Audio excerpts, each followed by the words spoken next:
28주 좀비 아포칼립스 시리즈 2편인데요. 도입부에 사람들이 막 뛰는 장면이 있는데 그냥 진짜 달리기만 하는데도 이 긴장감이 장난이 아닙니다. 뭔가 진짜 잡히면 안 될 것 같은 느낌.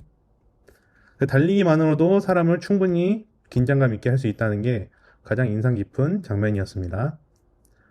제가 여기서 제일 좋았던 게 아무래도 사람이 없는 도시 장면을 잘 만든 건데 웸블리 스타디움이 원래 되게 잔디 관리도 잘 되어 있고 이번에 또 경기를 했는데 이 부분이 사람이 없다 보니까 막 자라 있는 거를 표현을 잘 해서 익숙한 공간이 낯설게 잘 만들어진 장면이라 생각합니다. 그런데 이거 말고는 스토리가 말이 안 됩니다. 보안이 너무 허술해가지고 주인공을 따라가면서 저게 말이 돼를 정말 몇 번 하라고 애기 남자 주인공이 너무 빌런이어가지고 영화 보는 내내 정이 안 가는 등장인물이었습니다. 제목이 28조인데 저는 내내 엄마 사진이 어떻게 됐는지가 제일 궁금했습니다.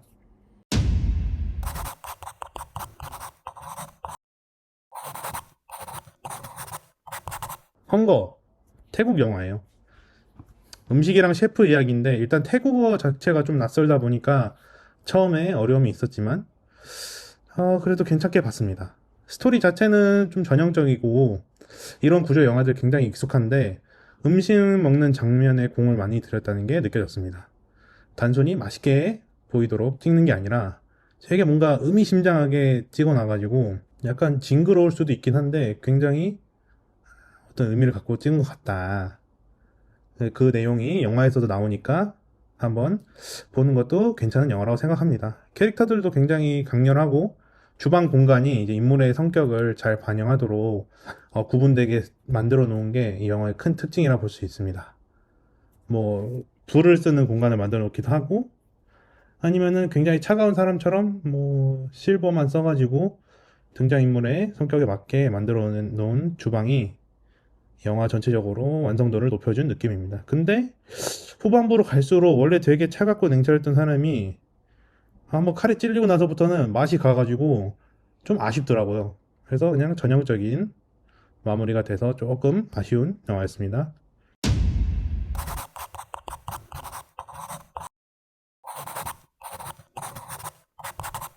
스네이크 아이즈 지아이조 시리즈 스핀오프예요.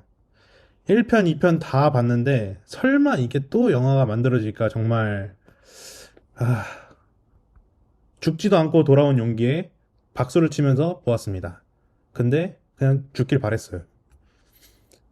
마지막까지 상대방이 어떻게 죽을지 사전에 다 보이고 캐릭터는 쓸데없이 말이 많고 한데 매력이 너무 없어서 기억에 남는 게 별로 없어요.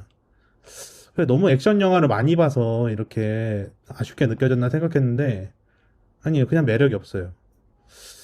좀 아쉽습니다. 원래 기존의 지하이조의 이병헌 형님이 해놓은 거는 정말 멋있게 봤는데 이번에는 굉장히 아쉬웠습니다. 일본 배경을 잘 활용해서 전형적인 서양인들이 생각하는 뭐 네온 사인이나 아니면은 에도 시대 때 같은 성을 잘 활용한 것까지는 좋았는데 너무 매력 없는 캐릭터들이 이걸 다 망쳐놓은 느낌이어서 후속작은 안 나왔으면 좋겠습니다.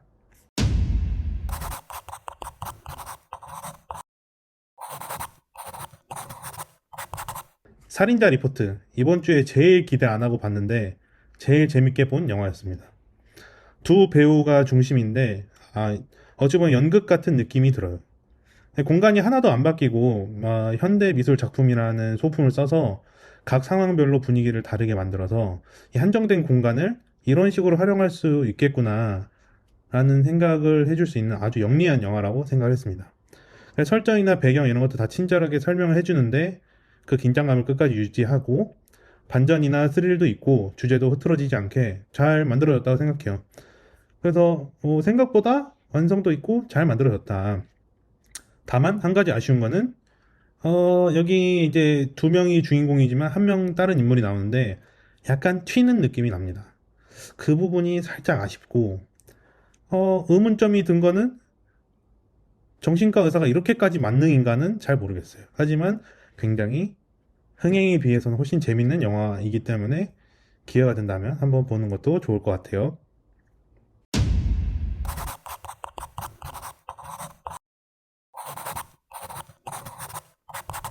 이다.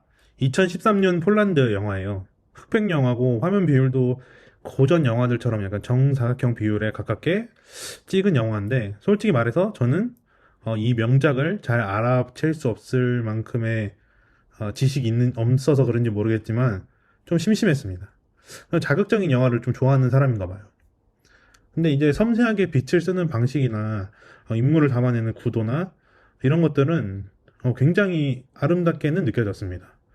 뭐 스티커 하나하나가 흑백 사진전처럼 예쁘게 나오고 해서 흔히 말하는 영상미라고 보기에는 괜찮은 영화지만 이걸 의미를 파악하고 뭐 어떤 서정적이고 비극적인 이 스토리를 이해를 명확하게 하기에는 내가 아직 영화를 잘 모르는 것 같아. 그렇게 생각해서 이 영화가 명작이라고 하지만 저는 잘 모르겠습니다.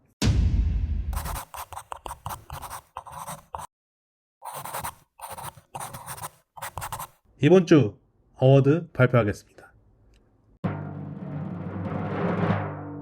베스트 영화는 살인자 리포트로 선정했습니다. 우선 기대를 안 했는데 제일 재밌게 봤고 두 인물만으로도 충분히 영화 자체가 꽉 찬 느낌이었는데 이 현대 미술을 활용한 게 참 좋았다. 괜찮았어요. 베스트 포스터는 이다입니다. 영화는 솔직히 잘 모르겠는데 이 흑백이 주는 빛과 어둠의 그리고 그림자나 이런 것들을 잘 쓴 느낌이어서 이걸 만약에 그냥 칼라로 했다면 매력 없는 포스터일 텐데 좋았습니다. 그 베스트 배경 활용은 이거 제가 약간 특별하게 뽑는 건데 가장 배경 활용을 잘하거나 아니면 배경을 이쁘게 담거나 한 영화를 뽑았는데 이번 주는 28주 후로 뽑았습니다. 그래서 웸블리 스타디움을 잘 표현한 것 같아요. 사람이 그렇게 없는 경기장을 본 적이 없는 것 같은데 워낙 오래되고 좀 유명한 스타디움이어서 근데 비어져 있고 잔디로 쭉 자라고 있는 장면을 나름 잘 담아냈다고 생각합니다. 이번 주 어쩌다 보니까 포스터를 다 모아놓고 보니까 붉은 계열이더라고요. 의도를 한 건 아닌데 물론 베스트 포스터로 뽑은 이다 영화를 빼고는 다 붉은 계열이어서 시선을 끌기 위해는 붉은 계열을 많이 쓰는구나 갑자기 이런 생각이 들었습니다. 이번 주 영화를 보면서 든 생각은 비슷한 이야기라도 어디에 포인트를 두냐가 완전히 다른 영화로 만든다는 생각을 했습니다. 뭐 먹는 장면이나 아니면 같은 공간을 소품으로 다르게 하거나 아니면 디테일을 통해서 영화를 보는 시선을 좀 다양하게 주는 게 영화를 보는 재미가 이런 데 있구나라는 생각을 하게 됐습니다. 이번 주는 이제 첫 번째 주다 보니까 사실 첫 번째 주는 아니지만 이번 주 총평을 이렇게 짧게 하지만 앞으로도 다양한 영화를 쭉 빠르게 제가 재미있다 없다 정도로만 나눠서 설명을 하도록 하겠습니다. 다음 주는 또 어떤 영화를 볼까요? 다음 주 5편도 기대해 주세요.